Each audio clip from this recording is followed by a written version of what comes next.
Bonjour tout le monde. Je tiens à remercier l'OPC de m'accueillir ici, notamment le docteur Renan Edouville, qui est le protecteur du citoyen et de la citoyenne et ses collègues.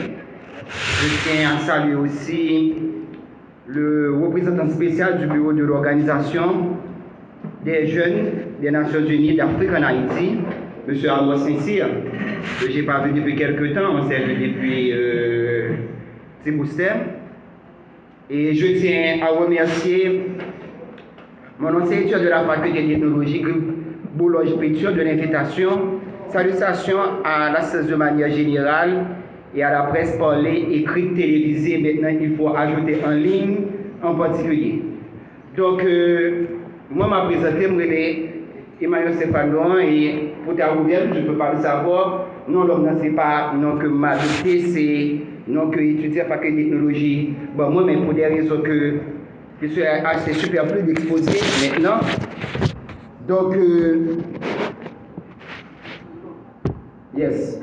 Il faut vous attendre que certaines informations deviennent redondantes parce que la personne qui vient de parler, c'est un très bon ami, c'est un allié au Cap haïtien. Donc, on s'est croisés à différentes activités.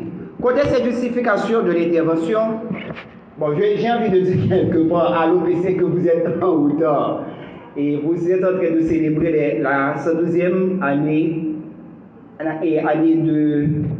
de décès d'Anténon Firmin à la faculté d'ethnologie quand je fus étudiant.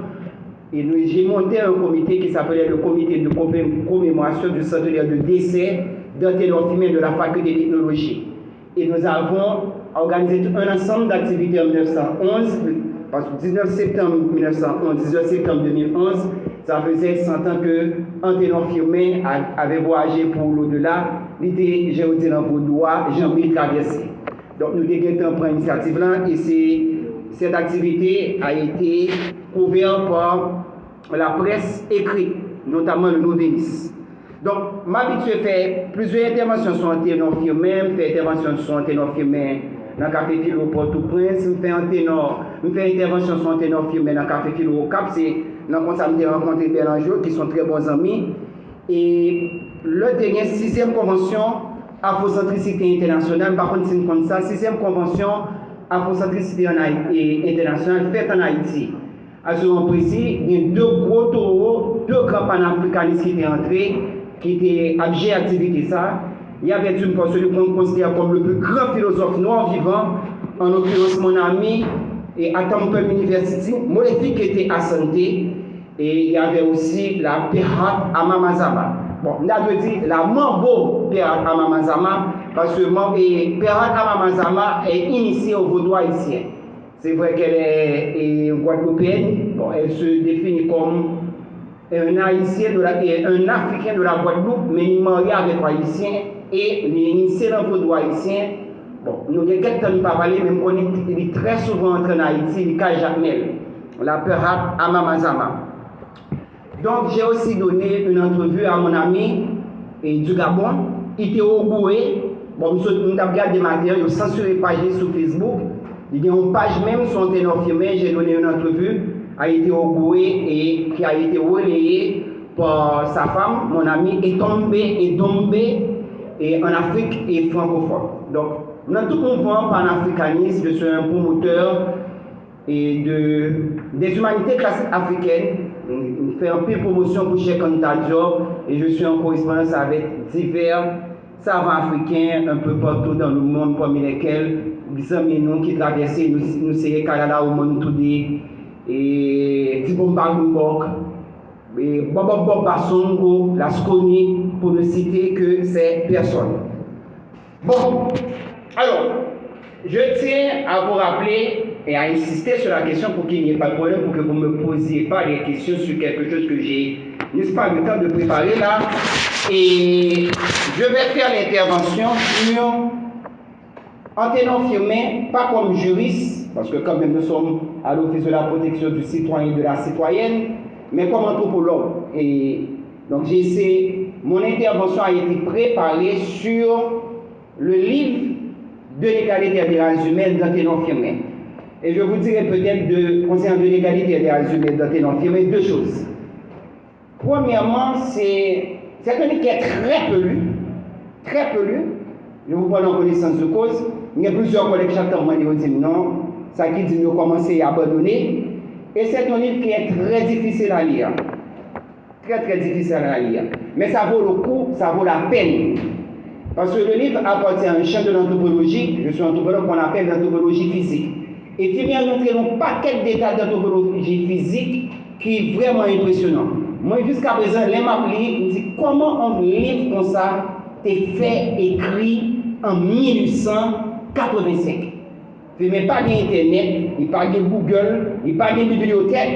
Et les livres qui, c'est un livre et visionnaire, il devançait un paquet de bagailles que Claude Lévi-Strauss va le reprendre bien plus tard dans la histoire. Il devançait la préhistoire, la paléontologie et la biologie, notamment la génétique. Firmé, c'est vraiment un génie. C'est vraiment quelqu'un d'incompréhensible. Alors, avant de vous parler, je vous ai dit, les informations, parce qu'avec le documentaire de mon ami Bélangeau, et on a des différences sur la compréhension de la vie et de l'œuvre de Firmé, et il faut vous attendre que les informations se répètent. Bon, comme on le dit en latin, bis repetita prasen, il y a des choses même où dit indéfiniment, ça c'est toujours utile. Donc, comme vous le savez très bien, on va surtout entrer dans un dialogue avec nous que une conférence en exposé magistral. Ténon Firmé est né au Cap-Haïtien le 18 octobre 1850. Il était d'origine sociale très modeste, très humble. Il venait du quartier populaire de la Fossette. Il est mort en exil dans les conditions que Bélangeau a précisé que c'est pas la peine que j'y revienne là, et à l'île de Saint-Thomas. D'ailleurs, vous le savez aussi bien que moi, des maisons de l'homme qui étaient contemporains dans Ténon Firmé et qui étaient son adversaire politique pour le discriminer, le traiter de petit net de la Fossette. C'est que la Fossette là, c'est un quartier très pauvre et du Cap-Haïtien. Je ne sais pas s'il existe parce que moi je ne suis pas du Cap, et M. n'importe quoi, c'est M. Malé en pile et au Cap. Alors, pendant 40 ans, Ténon Firmé a exercé une influence extraordinaire sur le monde noir en général et sur Haïti en particulier. Doué d'une mémoire prodigieuse et d'une intelligence d'élite, Ténon Firmé a développé une formation autodidacte multidisciplinaire à culture encyclopédique dans les domaines suivants. Et ça, c'est pas moi qui parle, je dis ces informations de Jean Métellus dans sa préface à De l'égalité des races humaines, mémoire d'Ancrier, Montréal, 2005, si j'ai bonne mémoire. Et je vous cite les domaines: histoire, anthropologie, sociologie, préhistoire, archéologie, égyptologie, paléontologie, linguistique, physiologie, sciences exactes, géologie, philosophie, théologie et droit. Mais qui ont Ténon Firmé, mais tout, ouais, c'est bon, qui petit. Pour l'historien haïtien de François Manigat, Ténon Firmé était non seulement un surdoué, mais également un autodidacte de génie. Avec toutes ces études, on peut dire que Ténon Firmé était donc un éternel étudiant. L'historien haïtien, Horace Polyusanon, qui le connaissait très bien, parle de lui en ces termes que je vais vous citer. Particulièrement doué sur le rapport cérébral, sa tête était enrichie d'une masse de connaissances. Voilà ce que dit Horace Polyusanon de Ténon Firmé. Parlant de lui, le docteur Rosalvo Bobo a déclaré une jeune information, ça, l'on fronton qui est dans la cour faculté de droit, pour la faculté de droit. Ils font pilote poli. Vous voyez cette citation du docteur Rosalvo Bobo. Je vous le dis en vérité, le plus puissant cerveau de la race, depuis tous ses ouvertures. Avocat de profession, sa science, son prestige, son honnêteté le rend populaire auprès de la jeunesse haïtienne et de la classe moyenne. Internationalement connu, il entretient une correspondance avec des savants et des sociétés scientifiques d'Europe et d'Asie. Polyglotte remarquable, il parle écrit couramment le français, l'anglais, l'espagnol, l'allemand et connaît à fond le grec et le latin. Une autre qui démarquait les mappings de l'égalité des races humaines dans des films pour la première fois, c'est Jean commencé premier et chapitre lié sans traduction. C'était dans une perspective d'encourager à étudier le grec et le latin avec une phrase de Protagoras d'Abdère. Je ne sais pas si vous connaissez Protagoras d'Abdère, qui est un philosophe présocratique. D'accord? Donc, parmi les Protagoras et les présocratiques, les sophistes avaient Protagoras, et Gorgias, Hippias et Potikos de Céos. Il commence avec une phrase qui a fait discussion en matière d'histoire de la philosophie. Panton, crématon, mitron, anthropos, estine. Panton, crématon, mitron, anthropos, estine. Ça veut dire l'homme est la mesure de toutes choses. De l'être de ce qui est, du non-être de ce qui n'est pas. Bon, ça, nous n'avons pas quel bagage d'où dit-nous, parce qu'on connaît très mal les sophistes à partir des lectures déformées, surtout de Platon, qui voulait camper, sauver la figure de son maître. Socrate, là, bon, je m'arrête pour ne pas rentrer dans une histoire de cours de philosophie. Après les études primaires et secondaires au lycée de sa ville natale, le lycée Philippe Herbier, Anténon Firmin entre à l'âge de 17 ans dans l'enseignement. Il est professeur de grec, de latin et de français au collège privé Nelson Desroches. En cherchant à gagner sa vie, Firmin est employé à la maison de commerce, ça fait une fois ici. C'est là qu'il apprend l'allemand, la langue allemande et s'initie au commerce. Il devient aussi inspecteur des écoles de l'administration de François Saint-Surin-Maliga et aussi ministre de l'instruction publique de Salomon. En 1878, comme le disait Bellangelo, Anténon Firmin se jette dans la bataille politique comme journaliste en fondant une revue que vous connaissez de nom qui s'appelle le Messager du Nord. Il prend la défense du Parti libéral de Boyer-Bazin et de Montpaul. Ce parti politique connaît l'appel à l'élitisme. Il faut confier le pouvoir aux plus capables afin de gouverner Haïti. Et vous savez que les maisons de l'homme étaient dans la partie adverse. En 1879, Firmin porte sa candidature à la députation pour la commune du Cap-Haïtien. Malheureusement, et il faut le savoir, ses adversaires font croire à ses électeurs ignorants qu'il est un mulâtre aussi clair qu'un blanc et léché. Et bagaille monsieur Guinta semblant ou ta semblant de ça, c'est pas seulement en Haïti, il était répété, le TC Bavel pour faire perdre l'élection, par exemple face à Ante et à Alexis. Au niveau d'intelligence que Firmin gagne en Europe, dans la capitale française, après la publication de l'égalité des races humaines, il dit non, c'est pas possible. On ne voit pas qu'à brillant comme ça. On ne voit pas qu'à intelligent comme ça. On ne voit pas qu'à fort comme ça. On ne voit pas qu'à bourré de connaissances comme ça. Il faut chercher dans toutes les ancêtres Firmin. Si nous remonté, nous fini par voir que monsieur a un grain blanc. Parce que monsieur a un coup de sang qui a coulé dans le venir qui fait fort comme ça. Donc vous voyez, l'affaire est comprenez comment c'était raciste à l'époque. En juin 1883, à la demande du président Lizil Salomon, chef du Parti national, il accepte de faire partie de la délégation d'Haïti à l'occasion des fêtes du centenaire de la naissance du libérateur Bolivar. Il en profite pour se retirer de la ville politique en s'exilant à Saint-Thomas, avant de se fixer à Paris. Et c'est là que ça va commencer l'affaire. À Paris, grâce au démon du docteur Ernest Simon Aubiotin, assisté de Gabriel de Montil et de son compatriote Louis-Joseph Janvier, il est reçu comme membre de la Société d'anthropologie de Paris. La Société d'anthropologie de Paris, c'était la plus grande société savante de l'époque d'Anténon Firmin. Même j'ai vu que, tout récemment, j'ai l'information à l'UF, il y a une publication langue internationale là, c'est anglais. Bon, pas quel bagage, sous besoin de connaître, c'est anglais pour lire, c'est anglais pour parler. Parce qu'on va le traduire en français et en autre langue des potes 3 ans après.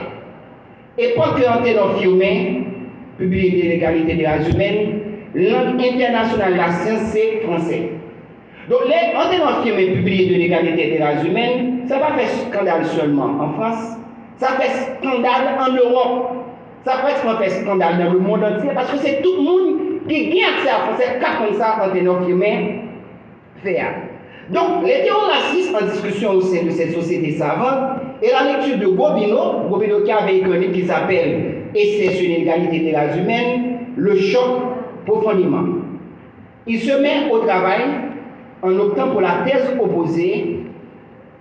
Un petit moment, ça colle là, je ne sais pas pourquoi. Et publie son ouvrage monumental de 650 pages en 1885 qui s'appelle De l'égalité des races humaines avec comme soutien anthropologie positive parce qu'il s'inscrit dans le cadre théorique d'un philosophe qui s'appelle Auguste Comte, le positivisme.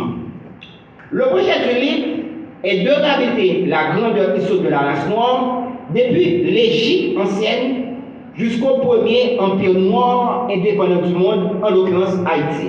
Moi, je ne parle jamais d'Haïti en tant que première république noire indépendante du monde, mais premier empire noir indépendant du monde, parce que Jean-Jacques Dessalines, dans la Constitution impériale de 1805, a dit dans son article premier qu'il a fondé un empire, et cet empire s'appelle Empire de la Liberté. D'ailleurs, Dessalines même qui a un projet pour aller en Afrique, pour la couper question esclavage à la racine. Dis-moi quand nous sortis qu'on y a avec question première république noire indépendante du monde, prenez votre téléphone, cherchez la Constitution impériale et puis bon république. Vous allez voir qu'il s'agit d'un empire, et cet empire s'appelait Empire de la Liberté. Je vais retourner sur ça fait l'Égypte là comme Diopien tout à l'heure. Et je vous fais remarquer que l'année où on a affirmé le public de l'égalité des races humaines, nous sommes au 19e siècle. Nous sommes en 1885. En 1885, il y a un événement majeur qui se produit, et cet événement majeur s'appelle la conférence de Berlin. Donc, les puissances européennes, impérialistes, pas fin satisfait que yo aillent chercher Africains en Afrique, puis déporter en Amérique et de la Caraïbe. Ils ont réuni, ils ont concerté, ils ont décidé de partager l'Afrique dans une vulgaire gâteau. Chaque nez pour un morceau. Et ça va vous donner le Congo belge. Ça va vous donner tout l'Afrique francophone. Donc les nègres finiraient du pratiquement un demi-milliard, parce que il y a des chiffres qui ont été révisés, pratiquement un demi-milliard d'Africains en esclavage, parmi lesquels nos ancêtres, qu'on a réduit en esclavage, je dis jamais qu'ils ont été esclaves, ils ont réduit en esclavage, soit puis Jean Casimir, dernier livre sur l'histoire décoloniale. Ou après, les qui fait la guerre de l'indépendance, c'est les nègres qui connaissent esclavage pour la première fois ici.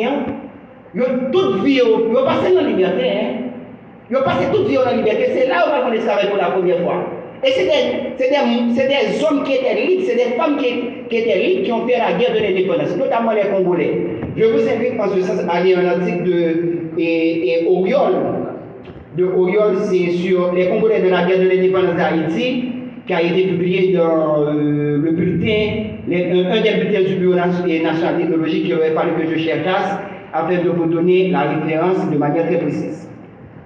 En 1889, le général Florent Hippolyte accède à la magistrature suprême. Donc il devient président. Il n'est qu'il a bien mis beaucoup de même pile là. C'est ainsi qu'Anténon Firmin est nommé ministre des Finances et des Relations extérieures. En 1891, suivait un moment important, je considère comme un moment important dans la vie et dans la carrière d'Anténon Firmin, c'est l'affaire du môle Saint-Nicolas, comme vous le savez tous. À cette époque-là, les États-Unis voulaient s'emparer de cette île pour en faire une station de charbon pour la marine de guerre. Le môle Saint-Nicolas était aussi un point stratégique pour le contrôle du canal de Panama et de la zone américaine de sécurité de tout le bassin caribéen. Les États-Unis, moi je ne dis pas les Américains, les États-Unis dépêchèrent 2 escales dans les eaux territoriales haïtiennes. Anténon Firmin réussit à éviter la cession du môle Saint-Nicolas comme base navale pour le ravitaillement au mazout. Grâce à son habileté et à son sens profond de la diplomatie, Anténor Firmin avait obligé le contre-amiral Gérardier à se retirer. Nous avons retiré le corps, bateau de guerre venu pour bombarder Port-au-Prince. Nous avons retiré le corps, c'est reparti un coup de canon. L'affaire a eu un grand retentissement de la presse américaine. Je ne sais pas si c'est comme ça, mais au bail, un sénateur, un député américain mérite la part Anténor Firmin. Bon, moi, une vidéo, ça me revient en tête. Donc, au moins, on m'a montré 3 injustices que Anténor Firmin subit. Premièrement, en fait, 3 faits méconnus. Premièrement, c'est l'éliminer avec la question de l'Égypte là. Je vais prendre ça après. Deuxièmement, ça fait perdu l'élection face à Noalis, ça se dit sont la plus claire comme blanc. Troisièmement, après Mont Saint-Nicolas, il a attribué un sénateur américain. Et ça a été le point de départ d'un parcours d'un homme politique et d'un diplomate parsemé de victoires et de déceptions. Firmin a été ministre des Finances et Relations extérieures de Thierry Simon Sam, 1918.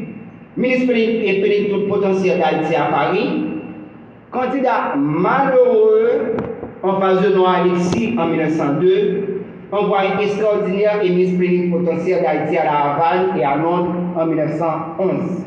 Et comme vous le savez déjà, Anténor Firmin est l'auteur de plusieurs livres, c'est un auteur prolifique de l'égalité des races humaines, anthropologie positive 1885, Haïti du point de vue administratif, politique et économique, conférence au Grand Cercle de Paris le 8 décembre 1891, une défense 1892, diplomate et diplomatie, lettre ouverte à Sonoménos 1898, lettre ouverte aux membres de la Société de législation de Port-au-Prince 1904, Monsieur Roosevelt et la République d'Haïti 1905, les lettres de Saint-Thomas, études sociologiques, historiques et littéraires 1910, l'effort dans le mal, études sociologiques, historiques et littéraires 1911. Mais le livre qui va particulièrement nous intéresser dans le cadre de ce débat, le livre En plein intellectuel à c'est trop difficile là. Moi, ça m'a pris peut-être pratiquement 6 à 7 mois afin de vraiment le comprendre. Et il aurait fallu à ce moment-là que j'ai beaucoup de connaissances et de formation en anthropologie physique et biologie, sinon j'aurais peut-être rien compris. Bon, peut-être pour votre gouvernement, je suis le seul professeur d'anthropologie physique, pas de la capitale, mais du pays. Donc, attendons-nous au livre qui nous intéresse ce matin, qui est de l'égalité des races humaines. De l'égalité des races humaines possède une portée universelle. Parce que c'est grâce à cet ouvrage que Firmin a montré les thèses racistes des plus grands savants de son temps qu'il a eu l'audace de combattre. Je ne sais pas si vous le savez, mais il y a un texte, bon, je dois vous donner les références parce que il y a un texte de François de Fontaine qui s'appelle Le racisme, que sais-je, presse universitaire de France. François de Fontaine qui a parlé de racisme et qui a campé Gobineau comme le premier, plus grand théoricien du racisme. Je vous donne la référence du livre, allez le lire. Pas un grain de mot qui dit sous Anténor Firmin. Pas un grain de mot qui dit sous Firmin. Même. Firmin, si on dit que ça va être 100 pages, j'ai lu le livre de A à Z. Firmin a été cité une seule fois. Ok. La voie fondamentale de Firmin est d'avoir contesté et démasqué, sans démagogie, les plus grands penseurs de son époque dans les domaines de la philosophie, de l'histoire, de la sociologie et de l'anthropologie. Je ne sais pas si vous le savez, mais il y a un paquet, même tout le débat avec. C'est M. Café-Philo, qui vient de l'école normale supérieure avec la philosophie, il y a pour Kant, Hegel, comme de n'est qui a pensé pour l'humanité. Je me dis, mais qui est l'humanité? C'est des philosophes qui nous disent qui est l'humanité. C'est la ouais, citation, Kant, citation Hegel qui dit que l'Afrique va faire partie de l'histoire. C'est là où Jean Rousseau. Un petit moment. Est-ce que vous le savez? Nous rappelons l'histoire de quand on avait parlé des grands propriétaires abstentionnistes. Nous avons parlé ça? Nous avons parlé ça? Je vais y revenir un petit moment. Et je voulais docter, j'ai un machin histoire. Ce n'est pas pour défendre, non, pas jamais parler comme ça. Mais vous savez qu'il y avait des Français qui pensaient que les esclaves ont traité très bien les esclaves dans les colonies. Il n'y a pas une situation esclave, vraiment. C'est des gens qui pètent dans la colonie. Hein. Bon, je ne vais pas revenir après, c'est une formation folklorique que tu ne peux pas ici, qui montre que assez dominé avec la canaille. Bon, c'était dans toutes les colonies espagnoles, françaises, allemandes, il y avait que la canaille. Les gens qui respectaient, c'était pas dans la colonie. C'est comme si on allait au dessin pénitentiaire, tout ça qui gagne, tout psychopathe, tout malade mental, tout criminel, et vous dire, c'est soit vous vivez dans la métropole, soit dans la colonie. Ça va vous expliquer qui j'aime que ça a été criminel ou découvert comme ça avec esclaves. Même mesdames ne pas bon, mesdames avec un PVC pour nous, et presque c'est pour les salons de la salpêtrière. C'est des vous n'avez pas rien, vous n'avez pas besoin encore la France, vous voyez dans la colonie, c'est tellement de colon. Maintenant, et pour revenir à ce que, oui, il y a gagné. Soit les gens pour voir comment on madame qu'on descend, on carrosse qui prend tête en bébé, on forme esclave qui a qualité et bébé, parce que sentir pas jamais on va comme ça dans la ville. Il prend tête, il prend petit bébé dans la main d'âme, il crase tête, il son roche et puis tire dans la rivière. Parce qu'il connaît pas jamais capable comme ça. Lisez Jean Fauchard et les marrons de la liberté, vous allez comprendre tout ce qui se faisait à ces moments. Donc, il ne faut pas qu'on a vénéré, on ne pas citer encore. C'est des gens qui ont dit des bagages qui comptent non. Les grands-parents de Jean-Jacques Rousseau, je parlais de grands propriétaires, ils ont une invitation à Saint-Domingue, ils ont mis au Saint-Domingue, et puis ont fait tout le monopole, toute l'argent, toute richesse dans la métropole qui a bien vivre. Donc, fini à regarder pour chaque ça, on finit démonter, on lui montrer, j'ai ça des racistes. Cette contestation, comme je vous le disais, Firmin ne l'a pas menée à partir d'Haïti, mais en France, pays qui avait la prétention en ce moment d'être le centre de la pensée occidentale. Donc, au XIXe siècle, Anténon Firmin se bat au cœur de la citadelle de l'intelligentsia. Et j'aime souvent le dire, le Firmin a mené bataille ça en France, a mené en Europe. Firmin est tout seul. Firmin pourquoi il pourquoi il contre tout ça avant raciste. Il y a des gens qui mènent des batailles qui doivent attirer l'attention, nous devons considérer comme extraordinaire. Le Firmin a bataille, Firmin a bataille pour ne pas de personne à côté. Le Presse-Mans, film publié ainsi pour la en 1928. Si vous lisez le chapitre 2, qui s'appelle les causes populaires, côté Presse-Mans, en fonction de la définition de l'école de sociologie de Durkheim, Montelevaux doit être une religion. Quand Presse-Mans se rend à la suite d'histoire de géographie d'Haïti, Presse-Mans, pratiquement, si je fais abnégation de Jean-Chrysostome de Séville, Presse-Mans a fait bataille dans l'hypocrite, il pourront. L'autre chef candidature, le chef candidature dans le colloque du Caire est en train de montrer que l'Afrique est un double berceau, et est à la fois le berceau de l'humanité et le berceau de la civilisation. Si on fait exception de Théophile Obenga, je dois dire son nom complet, Théophile Molezane Obenga, chef candidature est seul. Il y a des savants noirs, des savants haïtiens, des savants africains, leur époque a mené cette bagaille, ils ont pour compte, pour tout le monde, par exemple, Diop, chef candidature.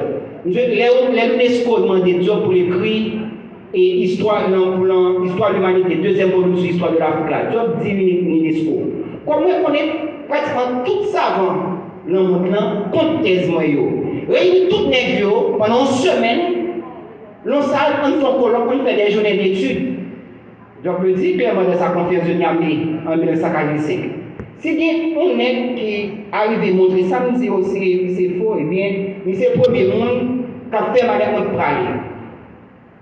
Mais, c'est après tout débat, par une personne qui arrive à argumenter et démontrer fausser ça en vidéo, m'a écrit tome sur l'histoire de l'Afrique. Et conclusion du colloque du Canada, et dit que chef Antadior quittait toute assistance, tout savant allemand, français, anglais, il quittait des bio au désarroi. C'est tout net fait du bataille là. Donc il faut savoir dans quel contexte certains savants mènent certaines batailles. L'actualité maintenant du livre d'Anténor Firmin. De l'égalité des races humaines d'Anténor Firmin reste et demeure incontestablement un ouvrage moderne quand le racisme, comme vous le savez, est toujours vivant de nos jours. Bon, il suffit de penser à côté à là avec Nazi Nader, pas vrai? Vous voyez que j'ai déformé le nom. Parce que c'est pas Nader, c'est Nazi Nader. Avec raison. Donc, bon, bien qu'ils ont développé une forme de racisme eux-mêmes, c'est le développement raciste qui est propre haïtien qu'on appelle anti-haïtien. Bon, bref, c'est pas le moment de faire ce débat. D'une part, beaucoup des arguments de Firmin relatifs aux préjugés raciaux ont été repris et développés par Claude Lévi-Strauss dans Race et Histoire, mais bien plus tard. Parce que Claude Lévi-Strauss publie son livre à la demande de l'UNESCO au lendemain de la Deuxième Guerre mondiale.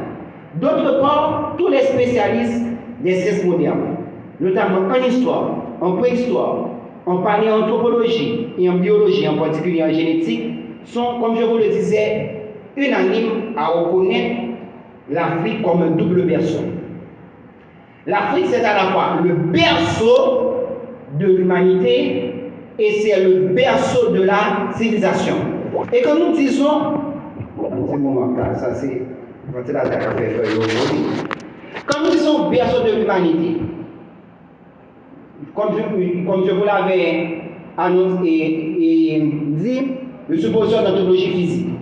C'est théorie de l'évolution, faculté technologie, c'est paléanthropologie. C'est pas moi, paléanthropologie, faculté technologie. Mes étudiants le savent très bien.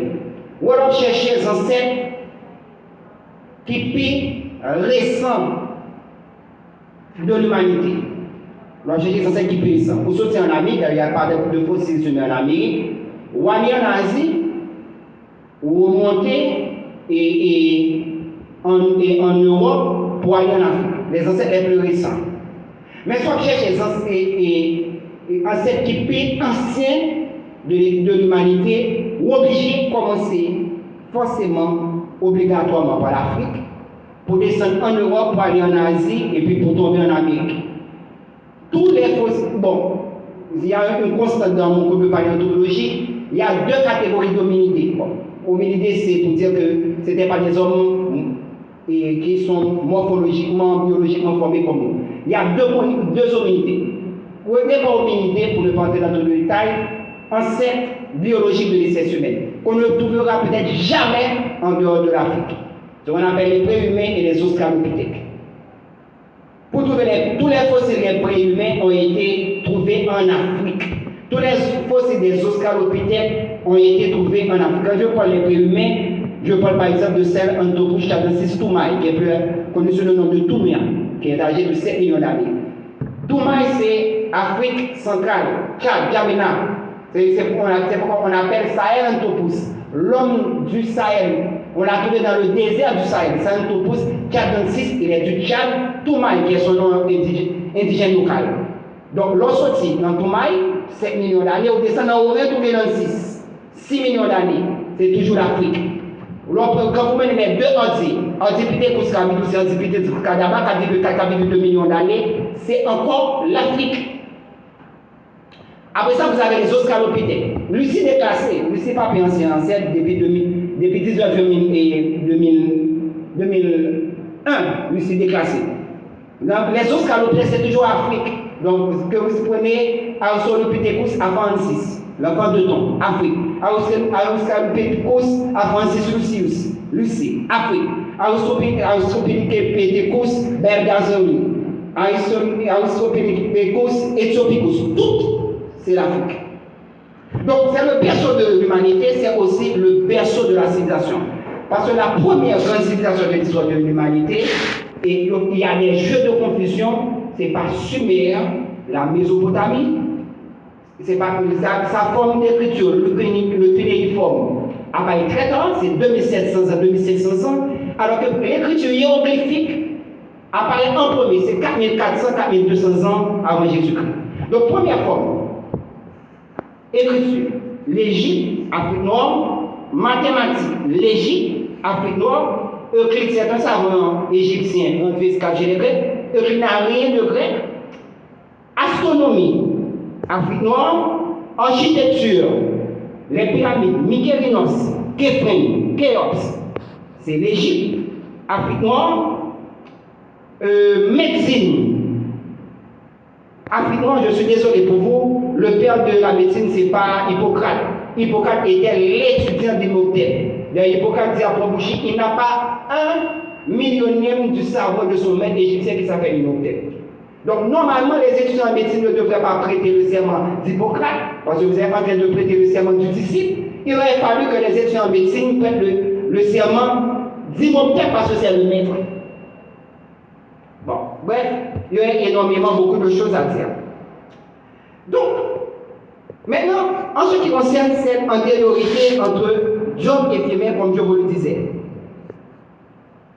la première, nous, en plus qu'on est qui vient avec ça, c'est Cheikh Anta Diop, mais ce qui est sûr qu'il n'y a pas de doute que Firmin, c'est le digne précurseur, l'annonciation de Cheikh Anta Diop, et d'ailleurs, il est son homologue haïtien. Parce que comme je vous l'avais dit, dès 1885, il avait dénoncé et relevé ce que Diop va appeler très tard les falsifications opérées dans l'histoire de l'humanité par les savants blancs racistes qui ont passé sous silence, ignoré le phénotype africain noir des Égyptiens de l'Antiquité qui étonna le monde par sa science et par sa philosophie. Et bien, aux hommes d'information, on en a parlé et j'ai repris ça de lui, qui me disait, il ne peut pas comprendre comment Firmin avec Diop fait sembler comme ça. C'est tant coup, quelque part, il y a l'impression, en tenant Firmin mourir 19 septembre 1911, la loi incarnée en 1923 pour venir chez Anta Diop. Tellement il y a une ressemblance entre les deux. Peut-être avec une grosse différence que Diop, il faut le dire, il faut l'avouer, a publié beaucoup plus de textes d'anthropologie, qui sont au nombre de 9, que j'ai tous lus, que Firmin qui a publié un seul livre d'anthropologie qui est de l'égalité des races humaines. Donc, l'étude d'Anténon Firmin a été reprise et approfondie en 1954 dans National et Culture. Le livre a été publié en 1885, soit 69 ans plus tard. Donc, c'est en ce sens qu'on peut considérer à juste titre Anténon Firmin comme le premier égyptologue des temps modernes. Et quand je dis premier égyptologue des temps modernes, c'est même pas de moi, c'est de Théophile Moïse-Allé Obenga qui a publié un article en ce sens côté lui présenter Firmin comme tel. Est-ce que, la grosse question maintenant, est-ce que Diop connaissait Firmin? Et je suis tombé sur un témoignage de l'anthropologue haïtien Jacques Auriol. Et c'était bizarre, en principe, je ne m'attendais pas à ce qu'il parle de Diop, il parlait de Louis Price-Mans, qui dit ceci que je vais vous le lire, ça a été publié dans les bulletins du Bureau national de technologie. Pour ce qui concerne l'origine et l'importance africaine de la civilisation originelle égyptienne, remise en évidence par Firmin, dans son monumental ouvrage d'anthropologie, on constate qu'il sait pour ce faire référer aux textes des auteurs grecs et la tête de l'Antiquité, lesquels avaient eu des contacts avec différentes sortes avec l'Égypte. La thèse sera reprise plus tard par le célèbre savant sénégalais Cheikh Anta Diop. René Piquion, et notez ça, mon vieil ami J.B. Roumet, Jean-Baptiste Roumet, et moi, nous rendîmes une visite de courtoisie en son cabinet de travail à l'île sénégalais. Quelle ne fut ma surprise de l'entendre répondre à ma question relative à Firmin qu'il ne connaissait pas. Et oui, Firmin avait dû être éliminé des registres coloniaux du savoir bien orienté. Donc malheureusement, Jacques Auriol a été rendre une visite de courtoisie à Cheikh Anta Diop. Et quand il a posé à Cheikh Anta Diop la question, est-ce qu'il connaissait Anténon Firmin, il lui a dit non, qu'il ne connaissait pas Anténon Firmin du tout, parce que le livre ne lui est pas parvenu. Mais on s'est organisé pour que Firmin puisse disparaître et qu'il soit inconnu. On voit que tout le monde connaît qu'il y a un gros savant français qui était Voltaire qui était désapprouvé un gros savant français qui est Rousseau. Les Rousseau écrit et premier discours là, il faut by Voltaire, il dit Voltaire, sans penser de sa mécréa.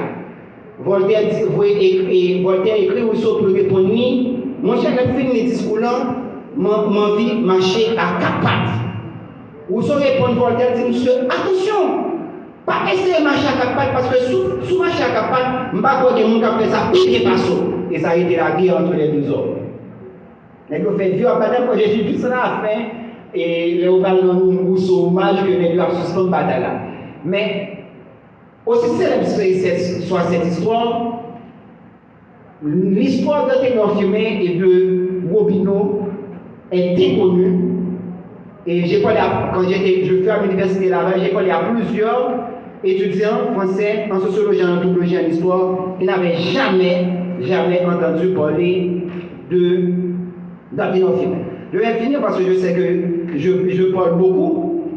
Est-ce que nous avons un intérêt à enseigner en Ténor Fumé dans les écoles, dans les universités? En quoi cet enseignement pourrait-il changer la vie des gens?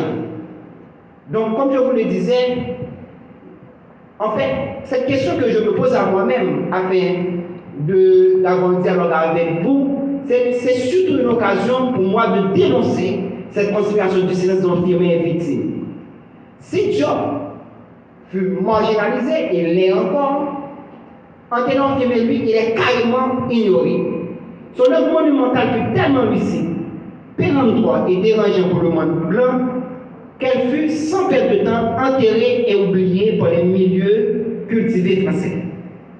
Ce qui est incroyable, comme je vous le disais, c'est qu'on a bien écrit sur le duel des géants qui a opposé Fumé à Robineau, où un grand, et je crois que c'est le docteur Edouard qui le disait, un haïtien moins tête grain, a écrasé un petit, un blanc Gévette chez le soir. Par contre, on se plaint à nous raconter la fameuse querelle de Voltaire de Rousseau, c'est blanc contre blanc, c'est normal. Le travail brillant s'étime dans Ténor Fumé, travail très solidement documenté, est sérieusement et sévèrement omis dans les études africanistes français où son œuvre demeure inconnue au bataillon. De qui se moque-t-on? Et il y a un auteur qui s'appelle Caroline Fleur-Loban. Je vous invite à lire. Il y a toute une publication sur Gradiva en 2005 de l'ensemble de textes d'anthropologie. Ça s'appelle, vous tapez Haïtien d'anthropologie Gradiva sur Google et vous allez trouver un ensemble de textes qui a été publié. Caroline Fleur-Loban, qui est un professeur d'université aux États-Unis et qui a traduit pour la première fois en Ténor Fumé en anglais, qu'il ou qu'elle ne connaissait pas, je ne me souviens plus si c'est une femme ou c'est un homme, c'est un étudiant ici qui l'a fait en cours, qui dit est-ce qu'on connaît Ténor Fumé? Elle répond non, et puis il parle dans Ténor Fumé, elle va traduire en Ténor Fumé en anglais. Caroline Fleur-Loban dit normalement nous avons supposé considérer en Ténor Fumé comme une fondateur de l'anthropologie. Ils apprennent nous, et j'enseigne dans mes cours d'anthropologie, que les fondateurs de l'anthropologie du XXe siècle sont Lewis Henry Morgan, c'est Robin Talos, c'est James Joyce Fraser.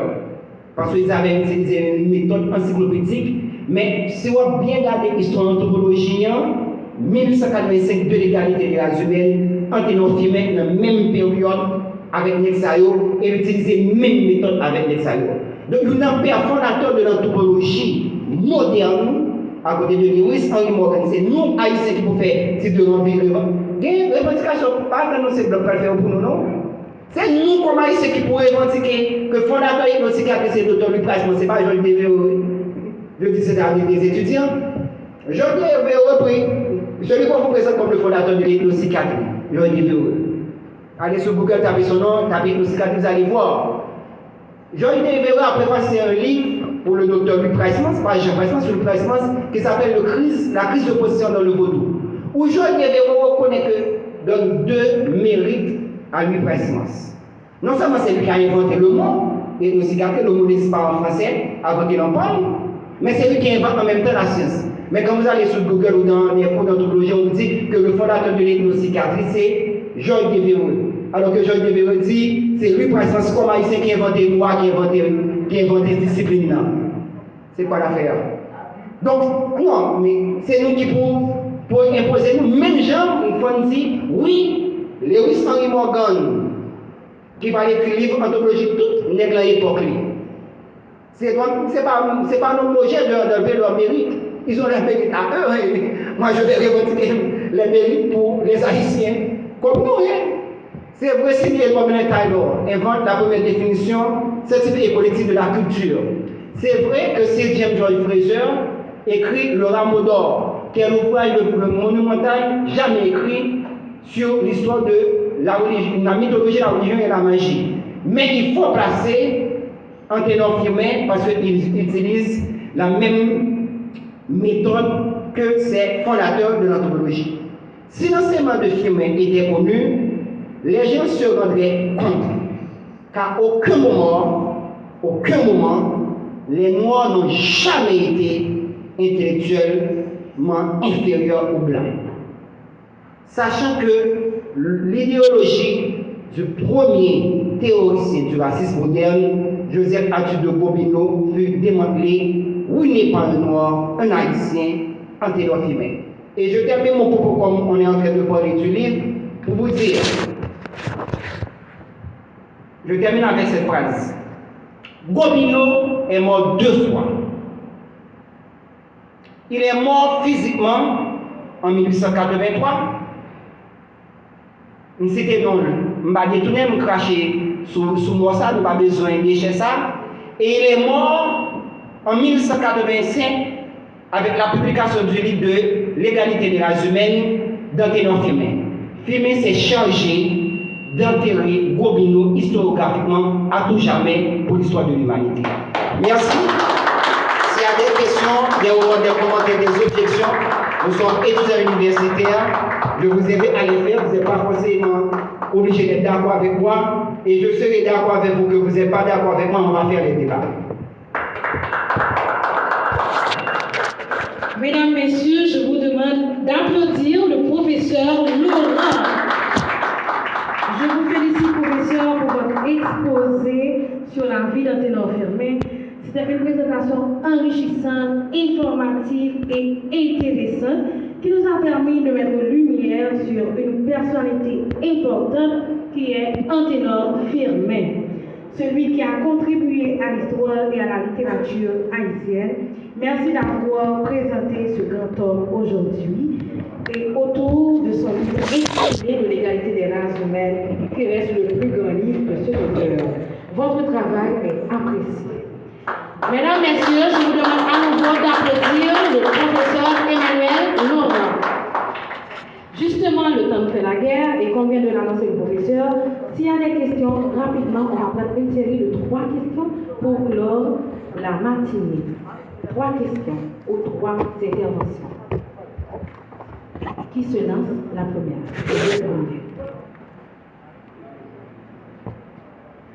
Soyez bref, précis, concis.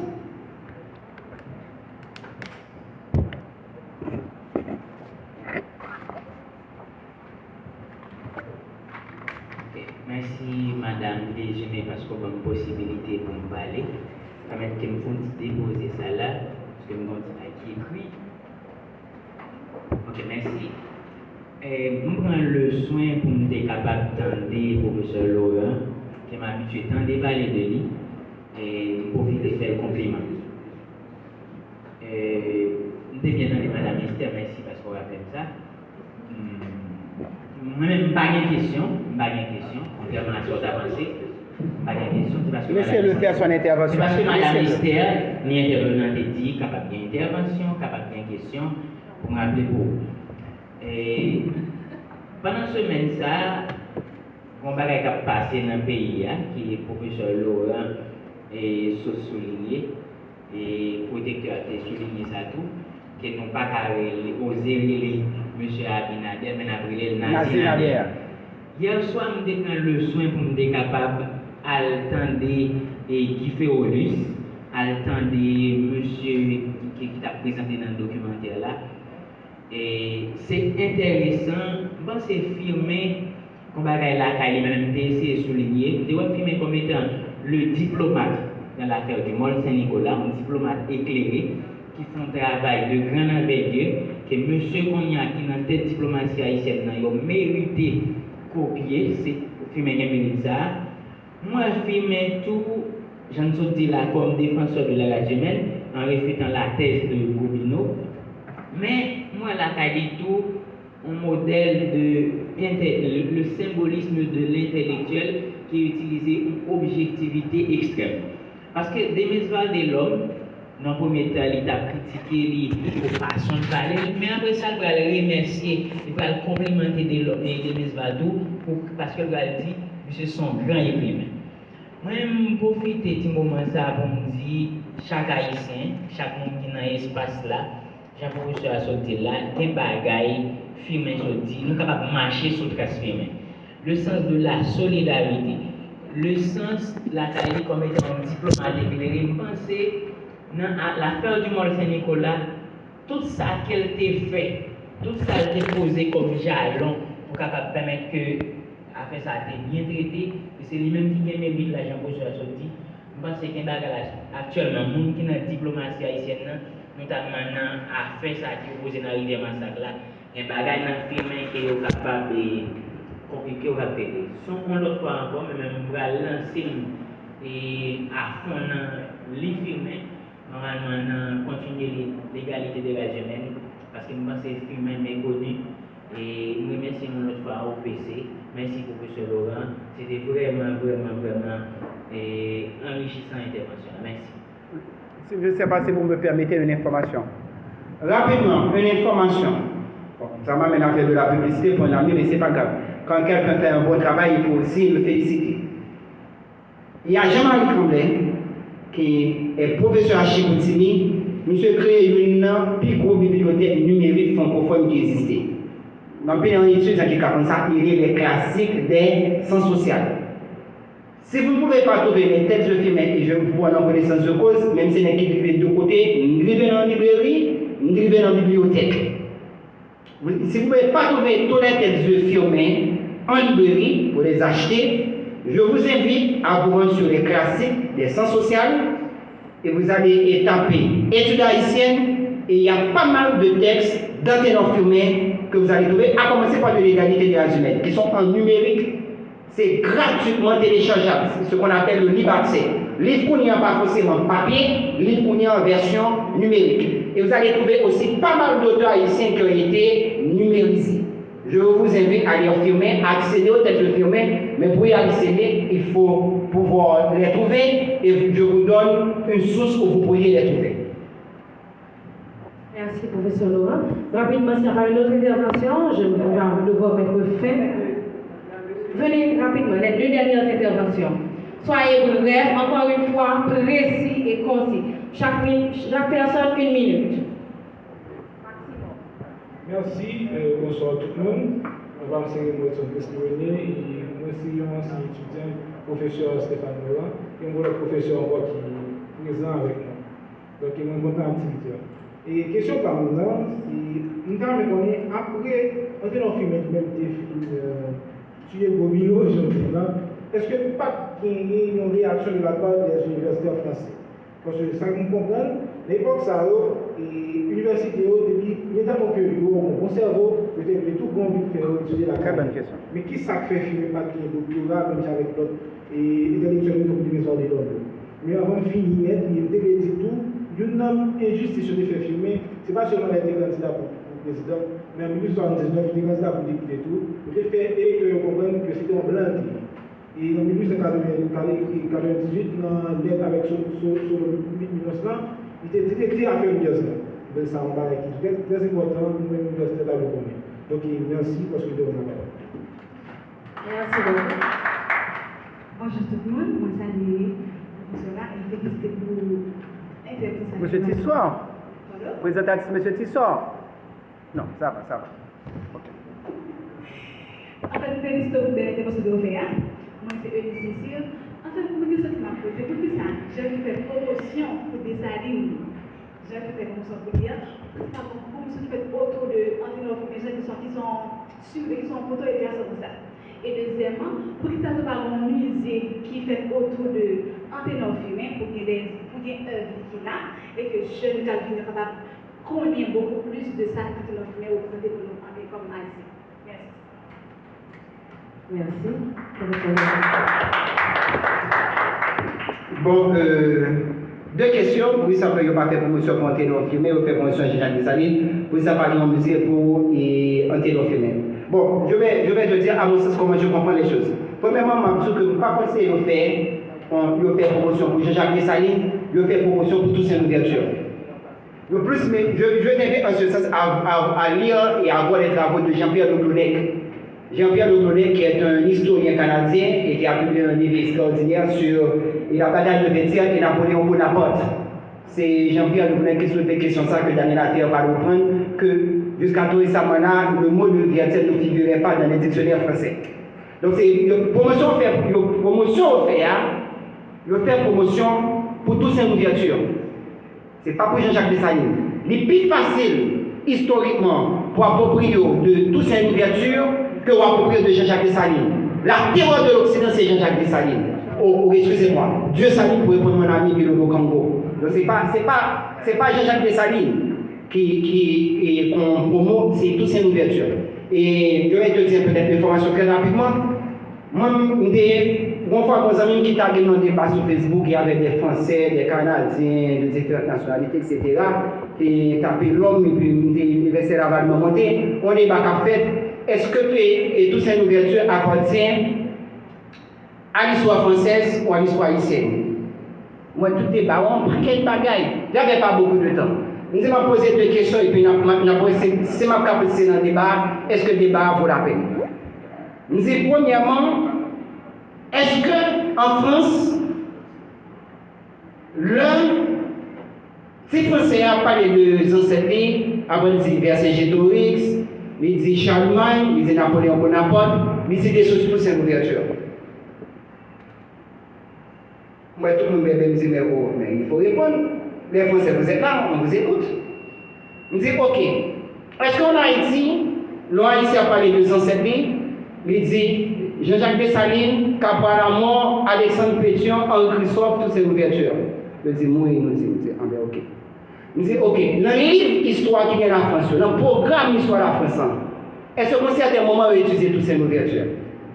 C'est dans ce total. Il dit, ok, dans la manière d'histoire, dans le programme Histoire haïtien, est-ce qu'on va utiliser toutes ces ouvertures? Je dis, ok, il n'y a pas de débat, ce n'est pas la peine que je fasse. Donc, vous allez voir toute la sensibilité qui est dégagée, tous les marquants, etc. Bon, bref, ce n'est pas la peine de dire ça ferait quelque chose. Donc, et pour qui ça va pour m'entendre Firmin, bon, et moi, c'est une responsabilité de l'État haïtien. Par exemple, une rare maison d'édition qui a republié les œuvres de Firmin, c'est Fondé aux Productions. Et Fondé, depuis qu'il est mort, je ne sais pas ce qui est devenu sa maison d'édition. C'était une rare. Donc, il faut que l'État haïtien a fait accorder des subventions avec certaines maisons d'édition en Haïti pour rééditer les livres-là. Et pour terminer à ça, plus vous, j'ai dû vous donner immédiatement, je connais l'insuffisance en la matière, de vous dire que les textes sont disponibles en numérique. Ça, c'est un premier réponse comme des travail. Sans proposition, peut-être que je ne suis pas le spécialiste de la question qui devrait vous parler de ça. Parce que moi, j'aimerais rester dans les limites de mon domaine. En ce sens, je suis platonicien. Ami Oda ou Oma Illigina. Ce que je ne sais pas, je n'ai pas la prétention de le savoir. Platon, c'est dans son maître Socrate, apologie de Socrate. Maintenant, pourquoi il n'y a pas un musée d'Anténor Firmin? Bon, je vais te parler en connaissance de cause et en fonction des informations que j'ai qui remontent peut-être à 3 ou 4 ans. L'homme niveau cap haïtien et peut-être il y a 2 ou 3 ans, j'allais plus mon souvenir. En tout cas, j'ai été à IDRI, qui est un institut de diplomatie et de relations internationales au cap haïtien, que je suis affilié pour faire des séminaires d'anthropologie et de culture haïtienne. Ils disent que quand Anténor Firmin là toujours. C'est intéressant, parce que j'ai été visiter la maison de Jean Price-Mans à la Grande Rivière du Nord. Et si je visite Kai Price-Mans, Price-Mans qui est le premier biographe d'ailleurs de Firmin, si je suis au Cap haïtien, profitons pour visiter la maison d'Anténor Firmin pour voir dans quel état que la maison est. Au fur et à mesure, je me compte à Firmin, moi, mon c'est pour ça que je fais voiture. Et moi, c'est le marché ma portée. La maison de Firmin, la dernière fois que je le trouvais, était abandonnée et se trouvait au milieu de marché. Avec tout ce que vous savez que vous pouvez vous attendre, entouré de fatras.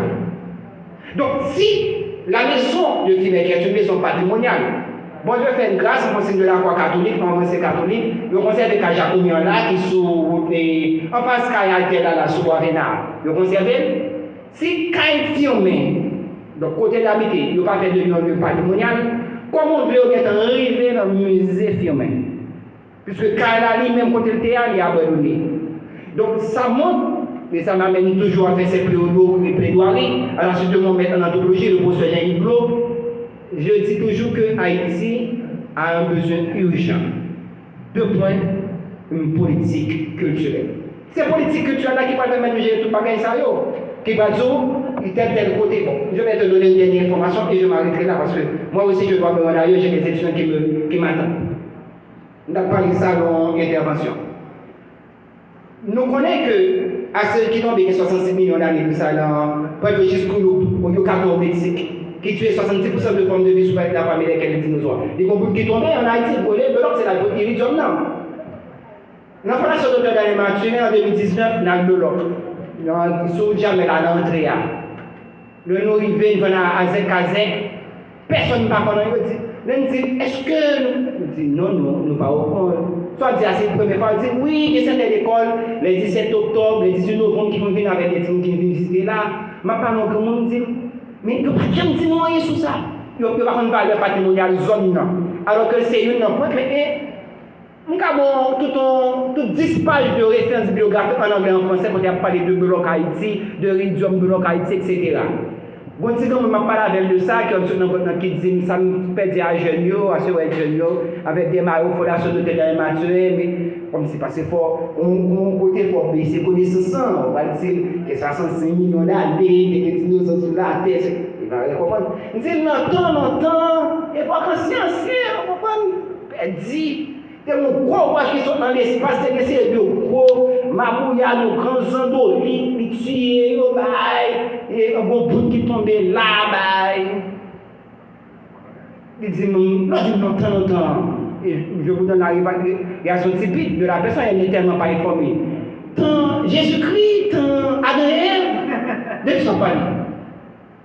Donc, c'est le fait que, ou pas bon, d'abord, pour mon politique culturelle, avant qu'on me contredise, on contre-argumente, pour mon politique culturelle, ça impliquait pour mon État fort.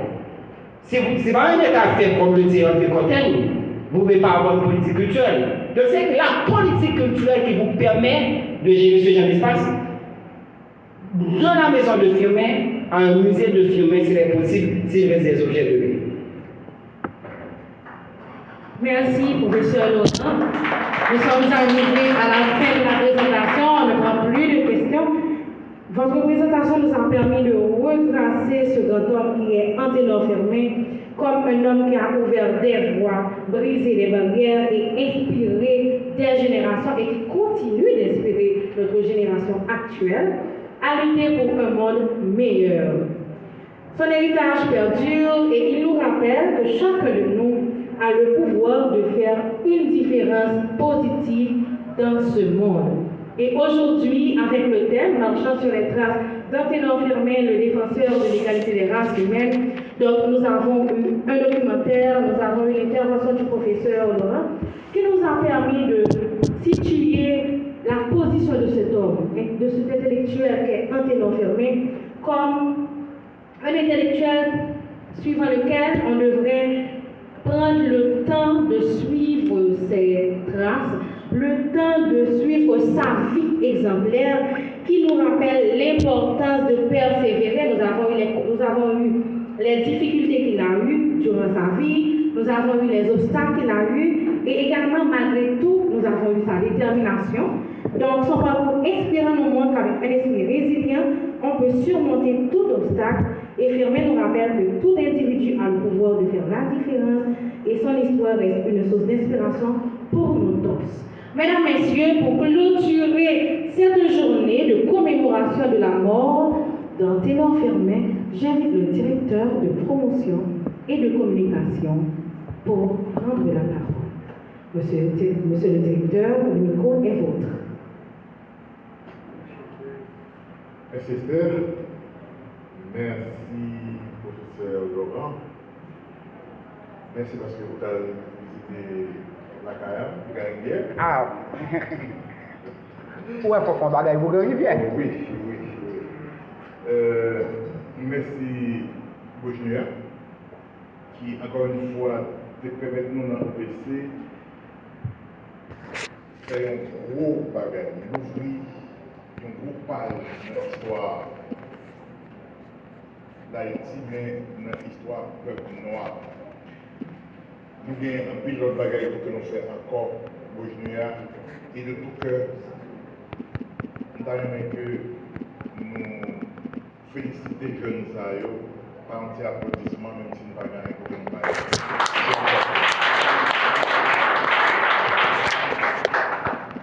Nous avons l'autre célébration qui a venu encore. On a célébré 18 novembre en grand pont dans l'OPC comme bataille pour les droits humains. On a célébré 1er janvier dans l'OPC comme journée pèlerinage pour tout le peuple noir. Puis au fin en Haïti, il y a une beauté, il y a une piler tout le monde qui rêvait liberté pour désormais faire ça, nous donner une terre de pèlerinage et nous avons pour ça, nous connaissons que nous avons là, mais pour que nous aidions nous faire ça. Merci pour la présence nous et comme je ne vais pas nous dire que nous répétons ça encore, ici c'est OPC, ici c'est la caille de droit à la liberté, le sanctuaire des droits et des libertés. Si vous avez des informations, demandez-nous. Si vous avez un bon bagage qui est arrivé, qui va connaître côté plainte, bon, matin là, on tout jour. Porter plainte si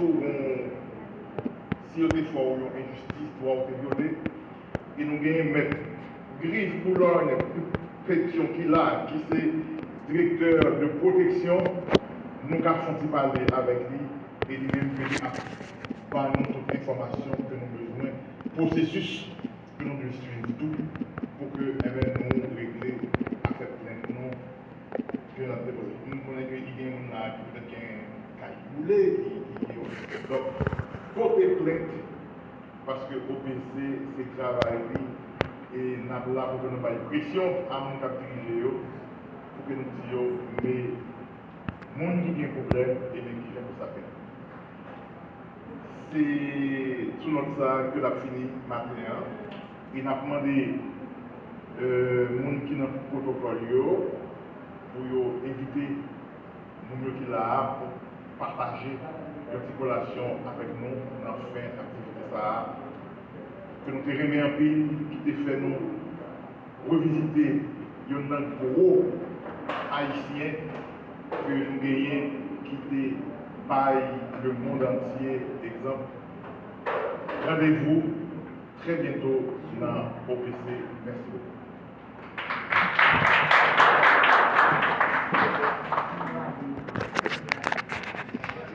Un petit moment. J'ai enregistré ton enregistré, j'arrête l'enregistrement.